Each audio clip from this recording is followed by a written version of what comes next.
La plupart du temps, on vit dehors. Donc il nous faut une table et 2 fauteuils, c'est tout. Ils sont pliables très rapidement, en quelques clics-clacs ils sont rangés, sauf qu'on ne sait pas où les mettre. Donc j'ai fabriqué une petite trappe sous le sommier du lit fixe, une petite trappe accessible par le haillon arrière, où je glisse la table à l'intérieur, et donc elle ne prend aucune place. Mon mari donc a prévu une table de camping normale, mais avec le rangement dans la glissière, sous le lit. Donc on tire la table, dès qu'on s'arrête, on peut tirer la table facilement et s'installer pour pique-niquer sans tout déménager. Et c'est bien pratique. Bon, j'ai fait le robinet derrière, à l'emplacement où on branche la douche. Donc j'ai mis une vanne qui permet de remplir des bouteilles et tout. Comme à la maison, on a de l'eau qui n'est pas traitée, on a de l'eau de source. Donc je remplis mes 80 litres d'eau, donc je n'achète jamais d'eau minérale.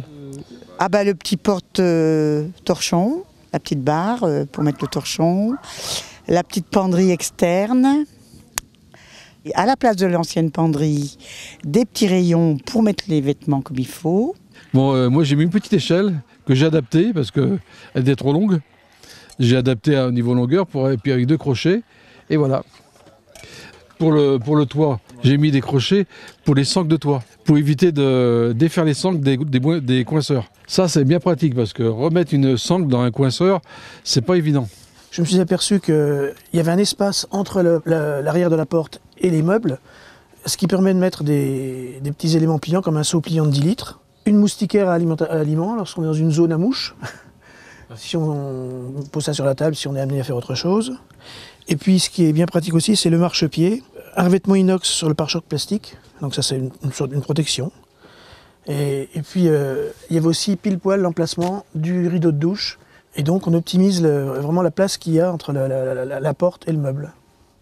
Alors dès le début on a choisi le 3008 parce qu'on savait qu'on allait pouvoir faire des aménagements qui nous convenaient de façon à créer un lit supplémentaire.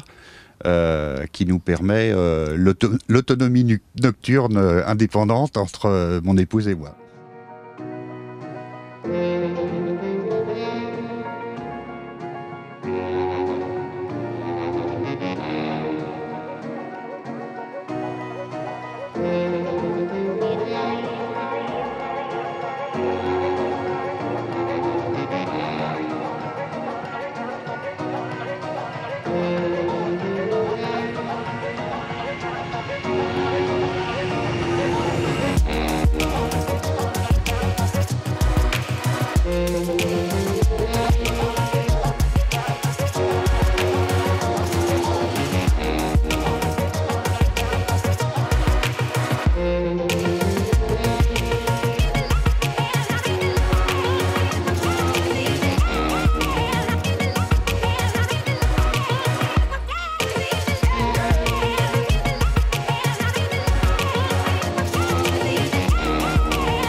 Pour échanger et découvrir d'autres témoignages sur nos aménagements de van, rejoignez-nous sur l'application StyleVan, disponible sur iOS et Android.